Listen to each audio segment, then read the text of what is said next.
নবীজি। যদি নাত লিখতে লিখতে চোখে ঘুম চলে আসে, তুমি দেখা দিও। সূরার শুরুতেই আল্লাহ তাআলা জানিয়ে দেন, যখন এই জমিনে ভূমিকম্প হবে, যখন জমিন কাঁপতে থাকবে, জুলজিলা অর্থ হলো ভূমিকম্প হওয়া। আল্লাহ তাআলা বলেন, যখন জমিন কাঁপতে থাকবে, যখন জমিন কাঁপনি দিবে, কেমন কাঁপনি দিবে? ইদা জুলজিলাতিল আরদু জিলজালাহা, যেমন দুনিয়ার মধ্যে ভূমিকম্প হয়, দুনিয়ার মধ্যে যেই জায়গায় ভূমিকম্প হয় সেই জায়গার অস্তিত্ব থাকে কি থাকে না? কোনো অস্তিত্ব থাকে না। দুনিয়ার মধ্যে যখন আল্লাহ তাআলা দুনিয়ার মধ্যে যখন ভূমিকম্প দেন, ওই ভূমিকম্পের কাঁপনির চোটে পুরা একটি দেশ, পুরা একটি এলাকা, পুরা একটি রাষ্ট্র বরবাদ হয়ে যায়। হাজারো কোটি মানুষের মৃত্যু এসে যায় শুধু ভূমিকম্পের কারণে। আল্লাহ তাআলা এই কথাই আমাদেরকে জানিয়েছেন, ইদা জুলজিলাতিল আরদু জিলজালাহা, যখন জমিন ভূমিকম্প হবে। আল্লাহ তাআলা সূরাতুল ইনফিতারের মধ্যে বলেন, ইদা সামাউ ফাতারাত, আল্লাহ তাআলা বলেন, ইদা সামাউ ফাতারাত, যখন আসমানকে বিচ্ছিন্ন করা হবে, যখন আসমান ফেটে যাবে, তখন তোমাদের কি অবস্থা হবে? আল্লাহ তাআলা কিন্তু আমাদেরকে কোরআনে বিভিন্ন জায়গায় আমাদেরকে সাবধান করেছেন। ওগো আল্লাহর গোলাম, আল্লাহ তাআলা ডাক দিয়ে বলেছেন, বান্দা আমার, আমি তোমাদেরকে দুনিয়াতে পাঠিয়েছি আমি আল্লাহর ইবাদত করার জন্য, দুনিয়া কামাইয়ের জন্য তোমাদেরকে আমি পাঠাই নাই। আমি তোমাদেরকে পাঠিয়েছি আখিরাত কামাইয়ের জন্য। এখন যদি তুমি আর আমি আখিরাত না কামাইয়া দুনিয়ার পিছনে দৌড়াই, আল্লাহ তাআলা কিন্তু আমাদেরকে পাকড়াও করবে। কেমন পাকড়াও করবে? আল্লাহ তাআলা বলেন, তোমাদেরকে এমন ভাবে পাকড়াও করা হবে, তোমরা ডাইনেও যাইতে পারবে না, বামেও যাইতে পারবে না, তোমরা পিছনেও যাইতে পারবে না, সামনেও যাইতে পারবে না। আল্লাহ তাআলার পাকড়াও কিন্তু ভয়াবহ হবে। আমরা আজকাল দুনিয়ার মানুষ কিয়ামতকে বিশ্বাস করি না। আজকে আমাদের অবস্থা এমন হয়েছে, আমরা দুনিয়ার মহব্বত এমন ভাবে আমাদের অন্তরে পয়দা করেছি, সৃষ্টি করেছি, এই দুনিয়ার মহব্বতের কারণে আমাদের যে মৃত্যু হবে, আমাদের যে একদিন দুনিয়া ছাড়তে হবে, এই কথা আমরা ভুলে গেছি।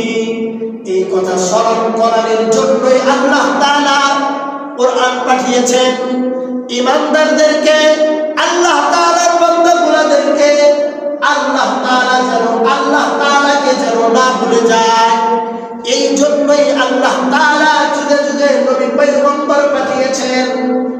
ও মুসলমান, তুমি আর আমি চিন্তা করি, কিয়ামত কিন্তু আমাদের চাইতে অনেক দূরে নয়, আমাদের প্রতি নিকটে কিয়ামত এসে পড়েছে। আল্লাহ রাসূল সাল্লাল্লাহু আলাইহি ওয়াসাল্লামকে সাহাবারা জিজ্ঞাসা করলেন, ইয়া রাসূলুল্লাহ, ইয়া হাবিবাল্লাহ, কিয়ামত আমাদের থেকে কত দূরে? কিয়ামত কি আরো অনেক সময় লাগবে কিয়ামত আসতে, নাকি আমাদের নিকটে কিয়ামত? আল্লাহ রাসূল সাল্লাল্লাহু আলাইহি ওয়াসাল্লাম দুইটি আঙ্গুল দেখাইলেন। দুইটি আঙ্গুল দেখায়া দুনিয়ার মানুষদেরকে বুঝিয়ে দিলেন, দুই আঙ্গুলের মাঝখানে যতটুকু ফাঁকা, কিয়ামত কিন্তু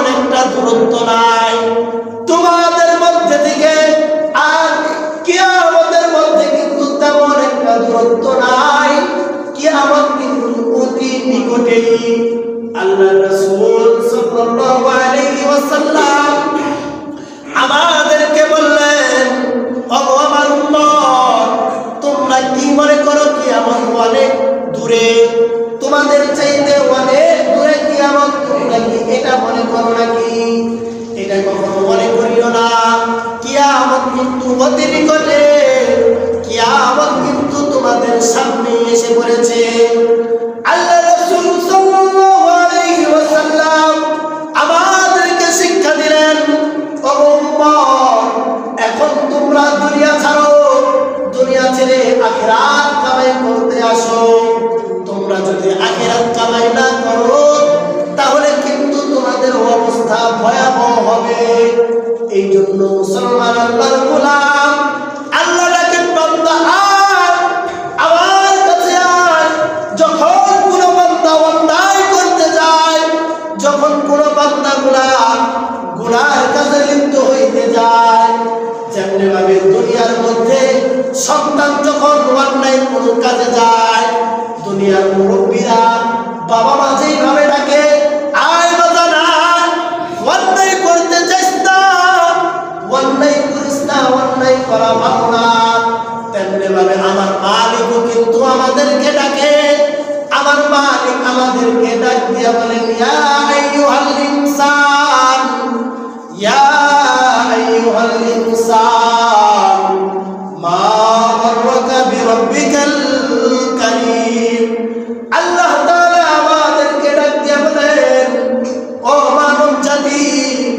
তোমাদেরকে তোমাদের রব থেকে কে দূরে সরিয়ে রাখলো বিরাব্বিকাল কারীম الذي خلقك فسواك فعدلك في أي صورة ما شاء ركبك দুনিয়ার মধ্যে কি এমন সৌন্দর্য আছে আমি মালিক থেকে তোমাদেরকে এত কে ভালোবাসে আসো তোমরা আমার কাছে আসো আমার ইবাদত করো আমার হুকুম মানো আল্লাহ তাআলা কিন্তু আমাদেরকে প্রত্যেকটা মুহূর্তে মুহূর্তে ডাকে ও মুসলমান যে মালিক আমাদেরকে এত ভালোবাসে এত মহব্বত করে আমাদেরকে ডাকেন ওই মালিককে কেন সাড়া দিচ্ছি না রে মুসলমান একবার চিন্তা করো এই দুনিয়ায় 70 বছর জিন্দেগি আল্লাহ তাআলা দিলেন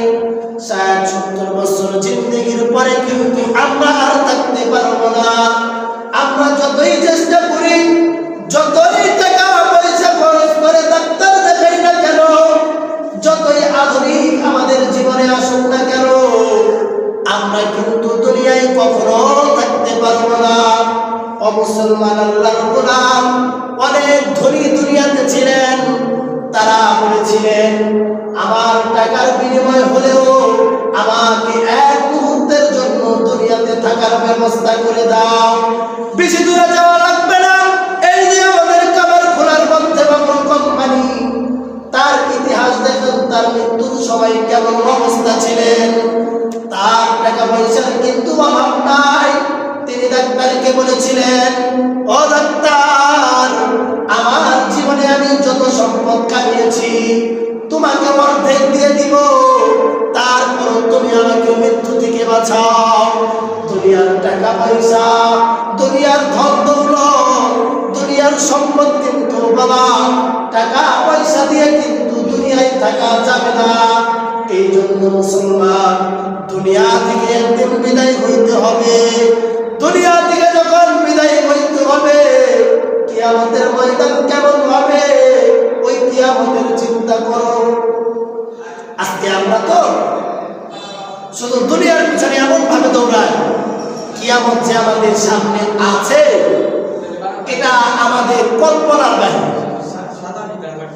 এটা তো আমাদের কল্পনার বাহিরে আমরা এটা চিন্তা করি না আজকে না হয় কালকে কালকে না হয় পরশু একদিন না একদিন এই দুনিয়া আমাদেরকে ছাড়তেই হবে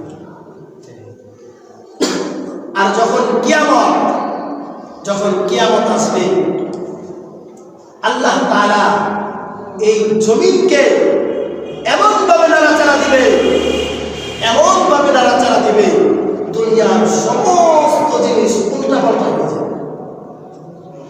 আল্লাহ তাআলা এই কথাই বলেছেন, ইদা সুলসিলাতিল আরদু জিলজালাহা ওয়া আখরাজাতিল আরদু আসকালাহা ওয়া ক্বালাল ইনসানু মা লাহা ইয়াওমাইযিন তুহাদ্দিসু আখবারাহা। আল্লাহ তাআলা বললেন, তোমরা যে এই দুনিয়ার পিছনে দৌড়াইতেছো, যখন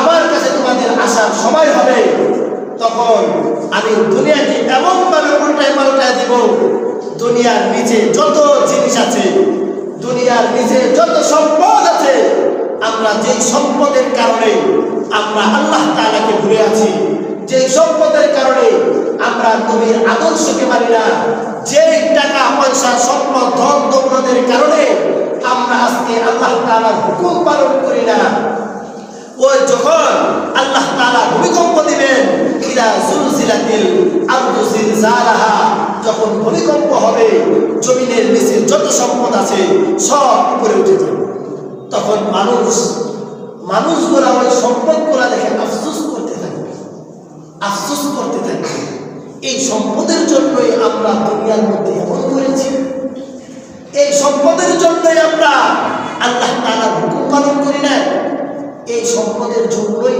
আমরা আল্লাহ তাআলা নবী রাসূলের অনুগত করি না, এই সম্পদের জন্য আজকে সম্পদ সামনে আছে কিন্তু আমাদের কোনো কাজে আসতেছে না।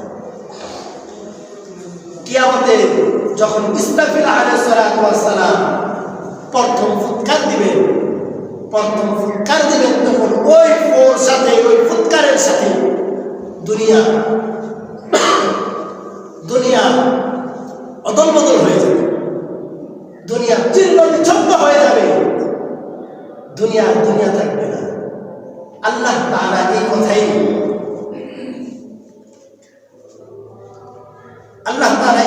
বলেন, ইদা শামসু কুফিরাত ওয়া ইদান নুজুমু কাদারাত ওয়া ইদাল জিবালু সুয়িরাত। আল্লাহ তাআলা বলেন, ইদা শামসু কুফিরাত, যখন সূর্য উঠিয়ে নেওয়া হবে। আল্লাহ তাআলা বললেন, ইদা শামসু কুফিরাত, যখন সূর্যকে উঠিয়ে নেওয়া হবে, যখন আমি সূর্যকে আরাম করে ফেলবো, তখন তোমাদের কি অবস্থা হবে? ইদা শামসু কুফিরাত ওয়া ইদান নুজুমু কাদারাত, আর যখন তারাগুলো বিক্ষোভ হয়ে যাবে, তারাগুলো আল্লাহ তাআলা অন্য আয়াতে বলেন, ইদা সামাউ ফাতারাত ওয়া ইদাল কাওয়াকিবু ইনতাসারাত। আল্লাহ তাআলা বলবেন, যখন আমি আসমানকে বিচ্ছিন্ন করে দেব, যখন আসমান ফেটে যাবে, তখন তোমাদের কি অবস্থা হবে? কিয়ামতের আগ মুহূর্তে যখন ইসরাফিল আলাইহিস সালাতু ওয়াস সালাম সিংহায় ফুৎকার দিবে, তখন আসমান ফেটে ছিন্ন বিচ্ছিন্ন হয়ে যাবে, তারাগুলো খসে খসে পড়তে থাকবে, মানুষগুলা হতাশ হয়ে যাবে, এখন কি হচ্ছে? ইদা সামাউ ফাতারাত ওয়া ইদাল কাওয়াকিবু ইনতাসারাত ওয়া ইদাল বিহারু ফুজ্জিরাত ওয়া ইদাল কুবুরু বু'সিরাত ওয়া ইদাল কুবুরু বু'সিরাত। যখন কবরগুলোকে ফাটিয়ে সমস্ত মানুষকে একত্রিত করা হবে, তখন তোমাদের কি হবে? আলিমাত নাফসুম মা কদ্দামাত ওয়া আখরাত। যখন সমস্ত মানুষগুলা তার সামনের পিছনের সমস্ত অন্যায় কাজগুলা দেখতে পারবে, ওই মানুষগুলা যখন তার অন্যায় দেখতে পারবে, তখন তাদের কি অবস্থা হবে? মানুষ ভালো কাজ করলেও দেখতে পারবে, আর মন্দ কাজ করলেও দেখতে পারবে। আল্লাহ রাসূল সাল্লাল্লাহু আলাইহি ওয়াসাল্লাম বলেন, যখন হযরত ইসরাফিল আলাইহিস সালাতু ওয়াস সালাম সিংহায় ফুঁক দিবেন, ও মুসলমান, তুমি আর আমি চিন্তা করি, মনে হয় ইসরাফিল অনেক পরে সিংহায় ফুৎকার দিবে। না, যখন আল্লাহ রাসূল সাল্লাল্লাহু আলাইহি ওয়াসাল্লাম মিরাজে গেলেন, যখন ইসরাফিল আলাইহিস সালাতু ওয়াস সালামের সাথে সাক্ষাৎ হলেন, হযরত ইসরাফিলকে আল্লাহ রাসূল সালাম দিলেন। সালাম দেওয়ার পর আল্লাহ রাসূল সালাম দেওয়ার পর ইসরাফিল আলাইহিস সালাতু ওয়াস সালাম সালামের উত্তর নিচে কি নাই আল্লাহ রাসূল শুনে নাই। তখন হযরত জিবরাইল আলাইহিস সালাতু ওয়াস সালামকে জিজ্ঞাসা করলেন, ও ভাই জিবরাইল, আমি ইসরাফিল আলাইহিস সালাতু ওয়াস সালামকে সালাম দিলাম, কিন্তু ইসরাফিল কেন আমার সালামের উত্তর নিল না? হযরত জিবরাইল আলাইহিস সালাতু ওয়াস সালাম বলেন, ও আল্লাহর রাসূল, হযরত জিবরাইল বলেন, হযরত ইসরাফিল আপনার সালামের উত্তর ঠিকই দিয়েছে, কিন্তু আপনি শুনেন নাই, আপনি দেখেন নাই। তখন রাসূল আমার বলেন, তাহলে কিভাবে? তখন হযরত জিবরাইল বলেন, এমন ভাবে আপনার সালামের উত্তর দিয়েছে, সেই যে সিংহা হাতে নিয়ে দাঁড়িয়ে আছে, ওখান থেকে তার মুখ একটু সরাই নাই। তখন জিবরাইলকে জিজ্ঞাসা করলেন, ও ভাই জিবরাইল, কেন ইসরাফিল আমার সালাম দেওয়ার সময় মুখটা সরাইল না, আমার সাথে কেন কথা বললেন না? তখন জিবরাইল আলাইহিস সালাতু ওয়াস সালাম বললেন, ও নবী আমার, হযরত ইসরাফিল এই জন্যই আপনার সাথে কথাবার্তা বলে নাই, এই জন্যই আপনি তার সালামের উত্তর দেখেন নাই। তিনি চিন্তা করেছে, যদি আমি সিংহার মুখ থেকে যদি আমার মুখটা সরিয়ে নেই, এই সময় যদি আল্লাহ তাআলা হুকুম দিয়ে ফেলায়, আল্লাহ তাআলা যদি হুকুম দেয়, ও ফেরেশতার দল, ও ইসরাফিল, তুমি এখনই ফুৎকার দাও। ইসরাফিল আলাইহিস সালাতু ওয়াস সালাম এই জন্য আপনাকে সালামের উত্তর লম্বাভাবে দেয় নাই।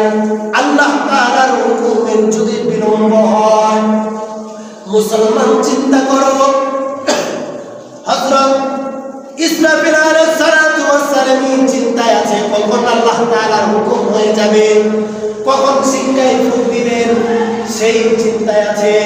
কিন্তু আপনি আর আমি চিন্তা করি না, আপনি আর আমি মনে করি আমাদের কিয়ামত মনে হয় অনেক দেরি, অনেক সময় লাগবে কিয়ামত আসতে। মুসলমান না না না, কিয়ামত কিন্তু আমাদের অতি নিকটে। এই জন্যই আল্লাহ তাআলা বলেন, রাসূল বলেন, যখন ইসরাফিল আলাইহিস সালাতু ওয়াস সালাম সিংহায় ফুঁক দিবেন, আসমান গুলা ফেটে ছিন্ন বিচ্ছিন্ন হয়ে যাবে, জমিন গুলা ফেটে যাবে, পাহাড় গুলা তুলার ন্যায় উঠতে থাকবে, তারা গুলা আকাশের তারকারাজি গুলা খসে খসে পড়তে থাকবে, দুনিয়ার মানুষগুলা পাগল হয়ে যাবে, দুনিয়ার মানুষগুলা পাগলের মতো দৌড়াইতে থাকবে। হাই হাই, কি অবস্থা এখন আমাদের হবে! যারা ওই সময় দুনিয়ার মধ্যে থাকবে, তারা পাগলের মতো দৌড়াইতে থাকবে, তাদেরও একদিন মওত হয়ে যাবে। মওত হওয়ার পরে তাদের কিয়ামতের সামনে দাঁড় করাবে। ও মুসলমান, তুমি আর আমি চিন্তা করি, যখন এমন অবস্থা হবে, আল্লাহ তাআলার সামনে দাঁড় করাতে হবে। যখন আল্লাহ তাআলার সামনে দাঁড় হইতে হবে, আল্লাহ তাআলা যখন আমাদের বিচারের বিচার যখন আমাদের শুরু করে দিবে, তখন আমাদের কি অবস্থা হবে? আজকে আমরা চিন্তা করি আল্লাহ তাআলার সামনে দাঁড়াতে হবে কি হবে না, আমরা বিশ্বাস করি না মরণের পর আবার আমাদের জীবিত হতে হবে, এটা কিন্তু আমরা অনেকে বিশ্বাস করতে পারি না। মুসলমান, এটা শুনে রাখো, অবশ্যই তোমার আমার একদিন মৃত্যুর পর আবার জীবিত হতে হবে। এই মৃত্যু না, আমরা যে মনে করি দুনিয়ার মৃত্যু মারা গেলেই শেষ, আমাদের আর কোনো হিসাব নিকাশ হবে না, না, এমন না। আমরা আমাদের মৃত্যু হইতে দেরি আরেকটা জীবন আমাদের শুরু হইতে দেরি হবে, আমাদের আরেকটা জীবন শুরু হইতে দিলে হবে না। আল্লাহ আল্লাহ তাআলার সামনে যখন আপনাকে আমাকে জিজ্ঞাসা করবে, তখন বান্দা আমার, আমি যে তোকে দুনিয়াতে এত নাজ নিয়ামত দিয়েছিলাম, আমি যে তোকে দুনিয়াতে এত নিয়ামত দিয়েছিলাম, তোকে সুস্থ রেখেছিলাম, তোকে শান্তিতে রেখেছিলাম, তুই আমার জন্য কি এনেছিস? তুই আমার জন্য কি এনেছিস বলো? তখন আমাদের কি অবস্থা হবে?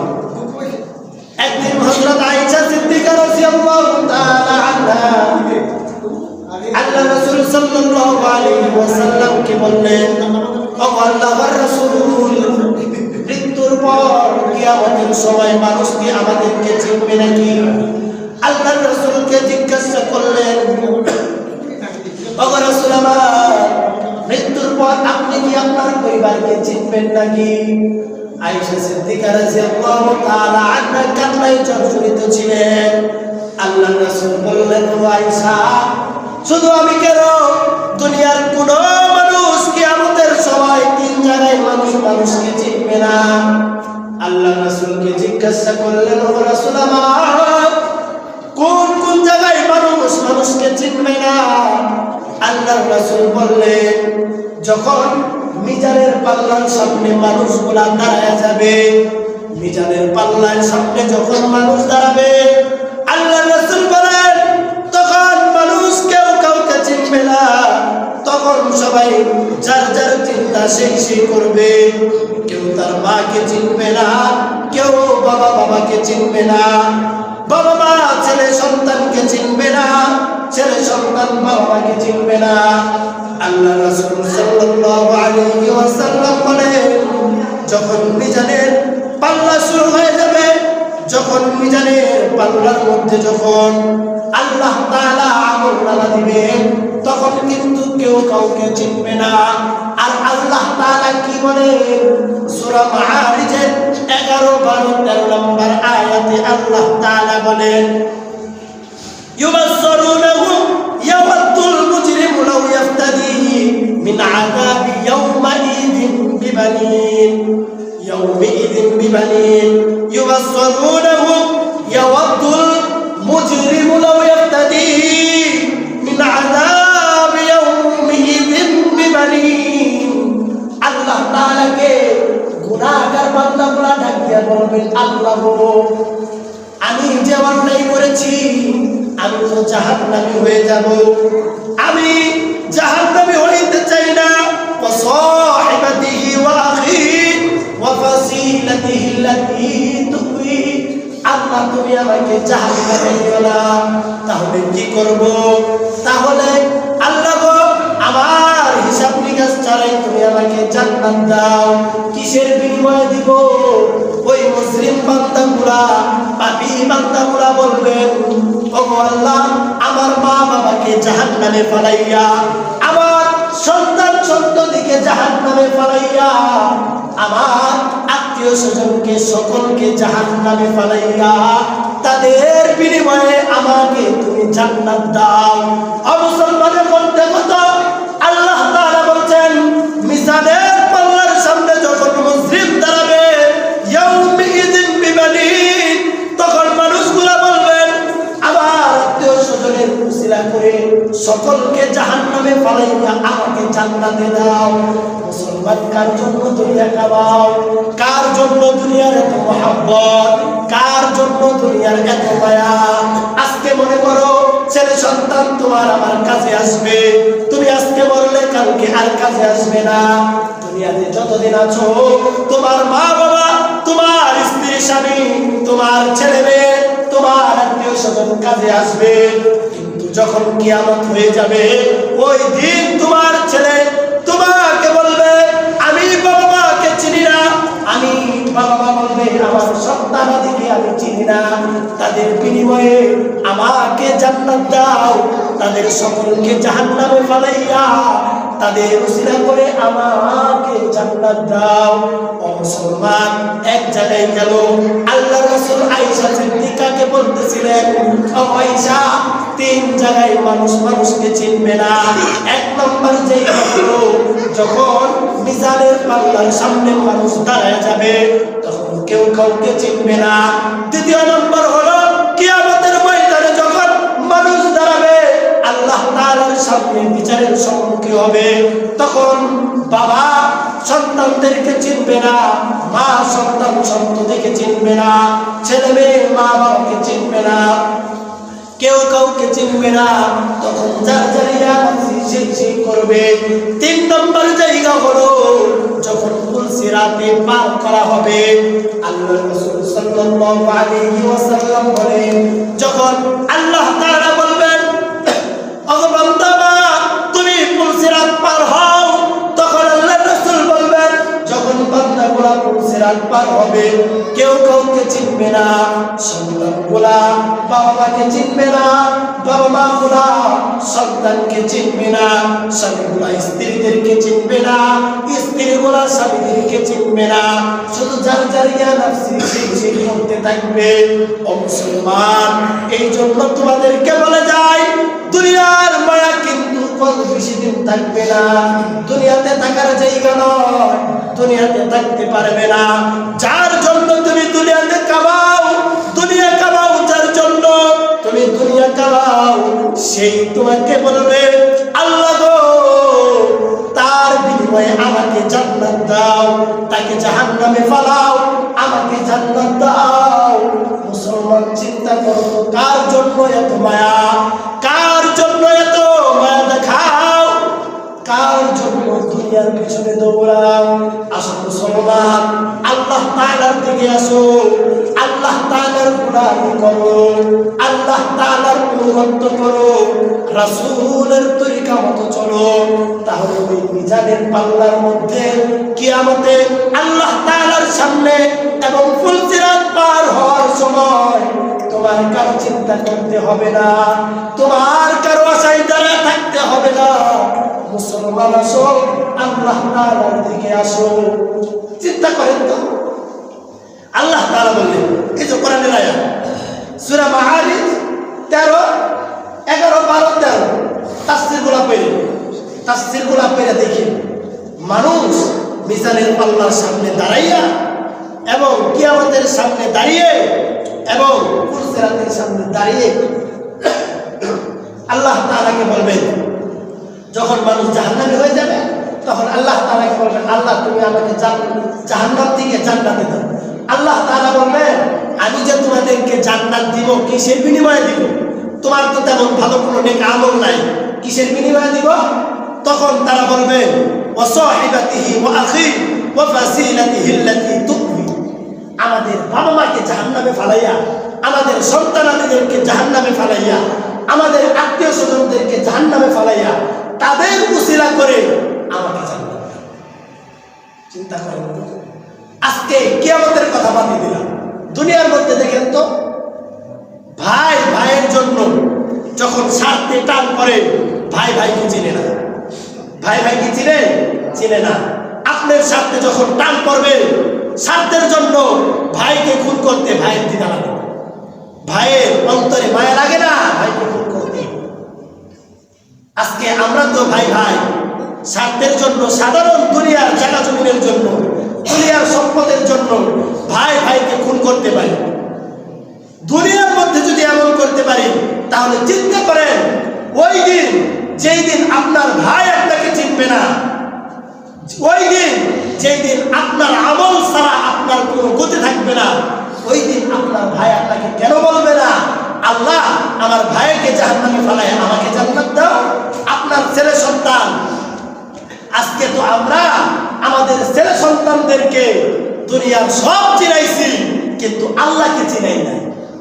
আমরা দুনিয়ার সন্তানদেরকে আর্জেন্টিনা চিনাইছি, আর্জেন্টিনার পতাকা চিনাইছি, ব্রাজিলের পতাকা আমাদের ঘরে আমরা লাগাই, আমাদের উঠানে আমরা ব্রাজিলের পতাকা লাগাই, আমাদের সন্তানাদিদেরকে হাত ধরে আমরা চিনাইছি সন্তান এটা কিন্তু ব্রাজিলের পতাকা, এটা কিন্তু আর্জেন্টিনার পতাকা, কিন্তু আমাদের সন্তানদেরকে আজ পর্যন্ত আমরা মসজিদ চিনাইলাম না, আমরা আল্লাহকে চিনাই।